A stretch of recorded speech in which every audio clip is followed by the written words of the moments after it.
Bonjour tout le monde. Bonjour mesdames et messieurs. J'ai un message à faire passer rapidement. On va aller vite.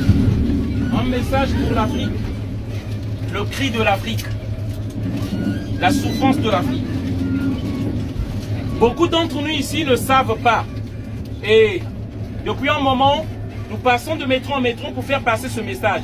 Parce que les médias, BFM TV, CNews, ne nous accordent pas cette tribune pour pouvoir nous exprimer. Et surtout que ce sont des médias corrompus, parce qu'ils sont tenus par les milliardaires les plus riches, ceux qui ont leurs intérêts en Afrique, et ne peuvent pas nous laisser aller s'exprimer. Parce que si nous on s'exprime, on n'écoutera plus les autres.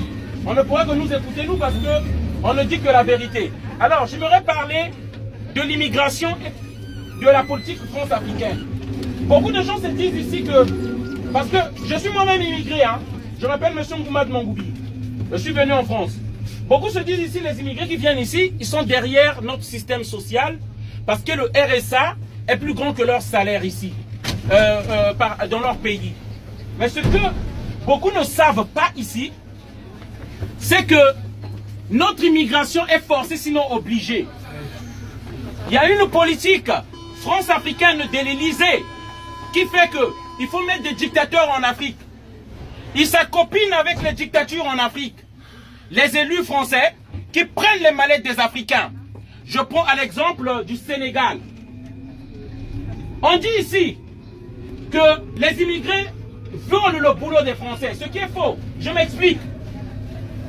Les minéraux, le courant que vous avez ici, l'électricité, ça vient du Niger, de l'Afrique. S'il n'y a pas l'uranium, ce métro ne marcherait pas. Voilà. Et lorsqu'on extrait l'uranium au Niger, on ne met pas des usines, ou je ne peux pas dire des usines d'électricité au Niger.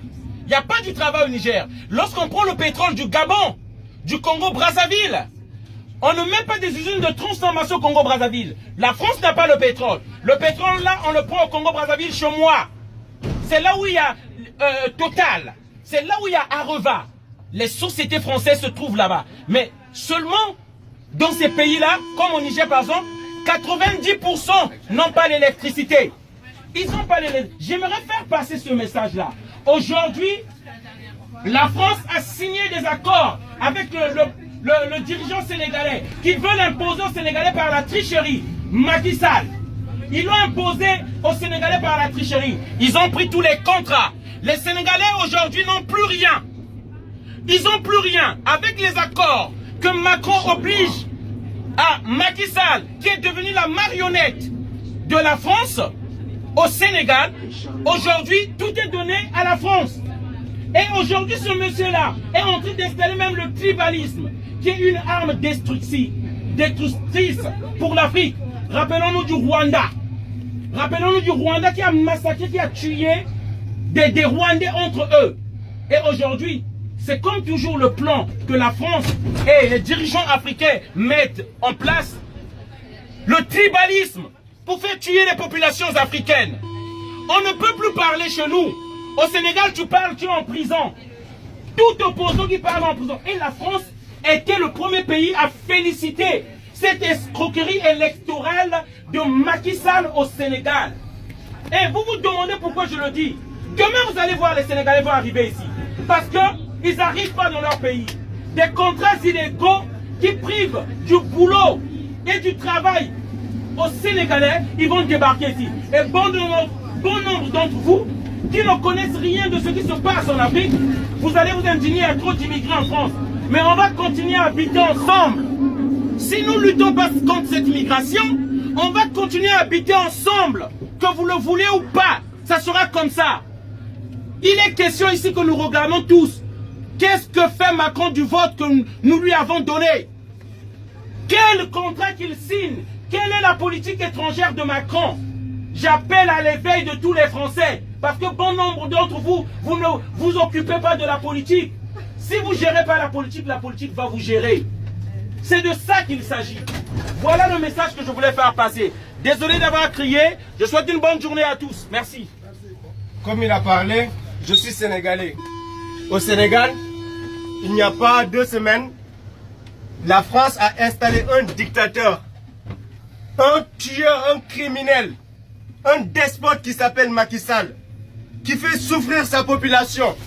La radio qui a d'abord parlé de la victoire de Macky Sall a été RFI. Ils ont parlé de la victoire de Macky Sall avant même que la délibération ne soit effective. Ils ont déclaré Macky Sall vainqueur des élections.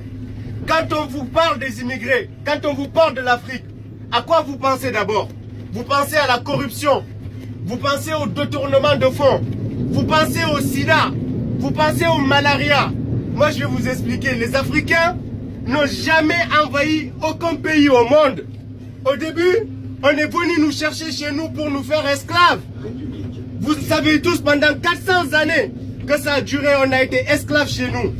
Après cet esclavage, on est parti piller nos ressources naturelles. Pendant 400 années, on pille les ressources naturelles des Africains. Après le pillage des ressources naturelles, aujourd'hui, dans vos musées sont remplis d'objets d'art qui ont été volés en Afrique. Les places que vous voyez, la place Concorde, le musée qui est là-bas, il a été volé en Égypte. Et beaucoup de personnes le savent, d'autres ne le savent pas. Après tout ça, ils vous disent que les Africains sont paresseux, qu'ils n'aiment pas travailler, c'est pour ça qu'ils sont dans la misère. S'il y a la corruption, c'est parce qu'ils nous ont installé des présidents comme Macky Sall, qui volent des élections, qui pillent les ressources de leur pays, qui achètent des biens immobiliers à des milliards d'euros, qui sont aujourd'hui boulimiques du pouvoir. Ils sont tellement gonflés par le pouvoir qu'ils ne peuvent même plus rentrer dans vos voitures Renault et Peugeot qui sont là. Aujourd'hui, les Sénégalais souffrent. Les gens près de la Méditerranée et meurent dans le désert. Et ils vous disent quoi? Que c'est la politique de ces pays africains. C'est leur président qui les pille. Pourquoi la France soutient-il des dictateurs? Pourquoi la France soutient-elle des dictateurs en Afrique? Nous ne voulons plus de ces dictatures-là.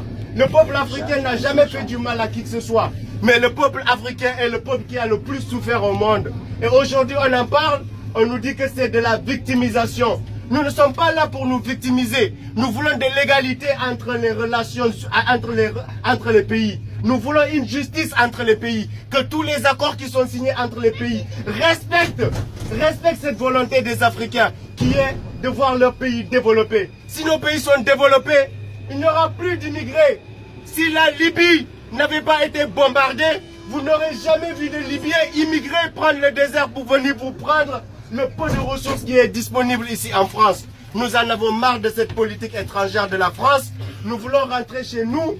Nous respectons le peuple français, mais les élus français ne respectent pas les pays africains, ne respectent pas le peuple africain. Et il faudrait que ça change. Aujourd'hui, les Gilets jaunes manifestent et nous leur montrons tout notre soutien parce qu'ils se battent pour une justice qui n'existe plus à cause des élus français. Ils se battent pour la fin de cette minorité-là qui domine le monde et qui veut mettre tout le monde dans cet esclavage qui est la pauvreté incessante. Nous n'en voulons plus. Nous voulons rentrer chez nous. Nous voulons que le peuple français puisse respirer. Mais en retour, il faudrait que le peuple africain puisse respirer à son tour. Donc c'est le message que nous voulions passer. Merci à tous pour votre attention. Et à la prochaine.